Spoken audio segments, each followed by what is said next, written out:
Hoje eu quero ler o texto de 1 Samuel, capítulo 17, dos versículos 45 ao versículo 47. Davi, porém, disse ao filisteu: Tu vens contra mim com espada e com lança e com escudo. Eu, porém, vou contra ti, em nome do Senhor dos Exércitos, o Deus dos exércitos de Israel, a quem tens afrontado. Hoje mesmo o Senhor te entregará nas minhas mãos, ferir-te-ei, tirar-te-ei a cabeça e os cadáveres do arraial dos filisteus darei hoje mesmo às aves dos céus e às bestas feras da terra, e toda a terra saberá que há Deus em Israel. Saberá toda esta multidão que o Senhor salva, não com espada nem com lança, porque do Senhor é a guerra, e ele vos entregará nas nossas mãos. Esta é uma das mais conhecidas histórias da Bíblia. Até as crianças sabem contar a história do pequeno Davi que venceu o gigante Golias. A vitória de um improvável. Davi era um improvável, ele era filho de Jessé, neto de Obed, bisneto de Boaz, havia nascido na cidade de Belém, não tinha as características de um guerreiro, não tinha talvez os pré-requisitos para vencer um grande gigante. Ele era pastor de ovelhas, era músico, gostava muito de tocar harpa. E ele era tão improvável que um dia o profeta do Senhor esteve visitando a casa de Jessé, seu pai, na expectativa de escolher dentre os filhos de Jessé, aquele que seria o rei de Israel.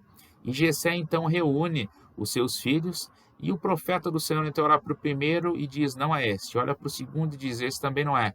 Olha para o terceiro e diz: também não é esse. Olha para o quarto, para o quinto, para o sexto, para o sétimo, até que ele pergunta assim para o Jessé: Jessé não tem nenhum outro filho?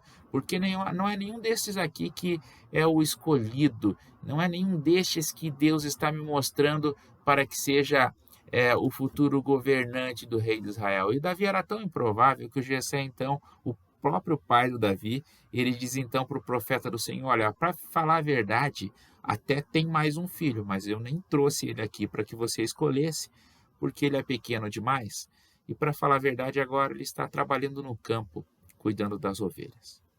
O profeta do Senhor então disse: chama ele.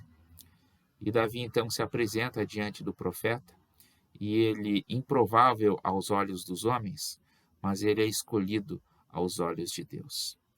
Esta lição do Davi contra Golias é uma história assim que me impressiona em diversos aspectos, não somente por Deus usar os improváveis, mas por Deus usar aqueles que se disponibilizam para a ação, por Deus usar aqueles que se disponibilizam a confiar não apenas nas suas forças, não apenas na sua capacidade, mas confiar no Senhor. O Davi olha para o Golias, o gigante, e diz: eu vou contra você, não por mim, mas eu vou contra você em nome do Senhor dos exércitos de Israel. E se Davi era um improvável, um pequenininho, o Golias do outro lado era um homem grandão, era o maior guerreiro do seu povo. Conhecido como Golias de Gate, ele era campeão dos filisteus.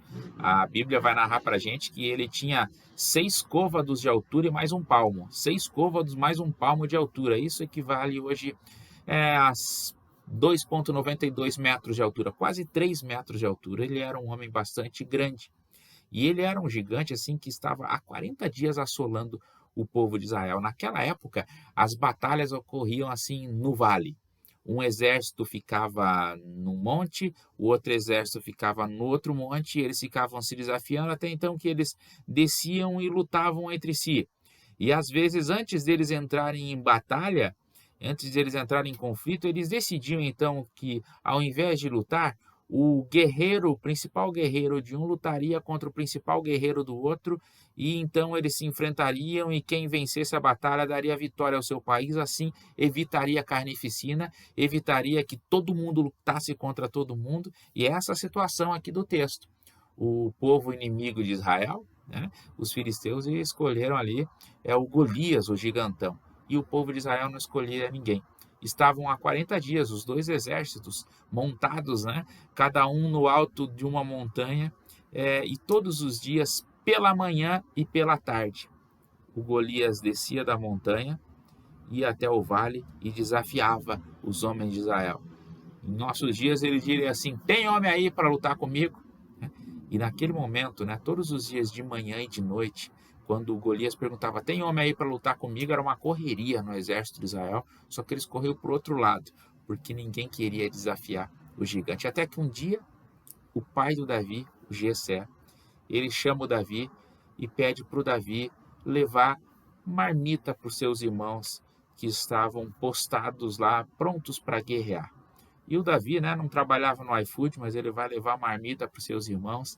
Ele então vai até o campo de guerra e ele então vai levar comida para os seus irmãos. E quando ele chega ali, ele chega bem num destes momentos em que o gigante está desafiando o povo de Deus.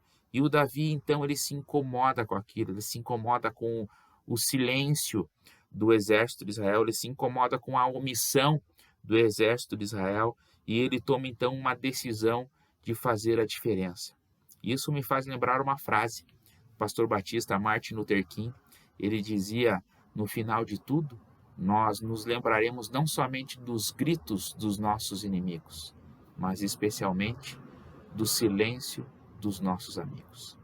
Eu sei que o Davi viveu muito antes do Luther King, mas ele tinha na sua cabeça essa concepção de que não podemos ficar inertes a uma situação, não podemos nos omitir frente a uma situação de injustiça. E ele então diz assim: se não tem ninguém para lutar com esse gigante, eu vou lutar. Eu sou pequeno, mas eu vou lutar, eu vou em nome do Senhor. E a história conta então que Davi, ele vai até o riacho e ele pega 5 pedrinhas e coloca então no seu alforje para que pudesse lançar contra o gigante Golias. Ele inclusive é ridicularizado pelo gigante, né? O gigante olha para ele e fala assim: você vem lutar comigo, né? Com paus e pedras, né? Mas o Davi havia escolhido 5 pedrinhas. E quando eu chegar no céu, eu vou perguntar para o Davi por que ele escolheu 5 pedrinhas, porque se ele errasse a primeira, não ia nem ter tempo para pegar a segunda. Mas o fato é que ele escolhe 5 pedrinhas e ele atira a primeira pedra. E a primeira pedra dá na testa do gigante e o gigante cai no chão. E o Davi vai lá, então, corta a cabeça do gigante e cumpre exatamente aquilo que ele havia falado para o seu povo na presença do gigante. E o pequeno Davi, improvável aos olhos dos homens, mas escolhido aos olhos de Deus, ele vence o gigante Golias. Às vezes, Deus coloca tantas coisas em nossas mãos que às vezes a gente nem sabe utilizar aquilo que Deus coloca nas nossas mãos. Às vezes Deus coloca tantas coisas nas nossas mãos na esperança de que a gente possa usar pelo menos uma dessas coisas, uma dessas habilidades, um desses instrumentos para que a gente possa fazer diferença. No caso de Davi, Davi escolheu 5 pedrinhas, mas bastou uma delas para que o gigante fosse ao chão. Davi escolheu 5 pedras, mas bastou uma delas para o gigante ser derrotado. E a pergunta que eu faço para você no dia de hoje é a seguinte: qual é o seu gigante? Qual é o gigante que assola você dia e noite? Gigantes assolam a nossa vida. Eles nos desafiam de manhã, nos desafiam à noite, eles nos fazem ficar incomodados, perder o sono, nos fazem ficar ansiosos. Mas eu pergunto para você, qual é o seu gigante?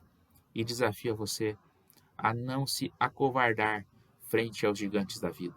Não se acovarde, não se omita frente aos gigantes da vida. Você pode até ser um improvável, um pequenino aos olhos dos homens, ou talvez até aos seus próprios olhos.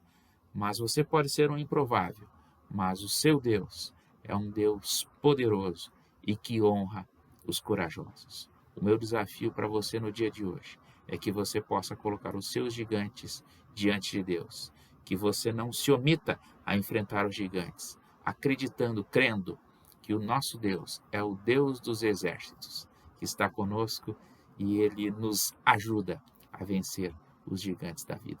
Que Deus abençoe a sua vida. Até a próxima.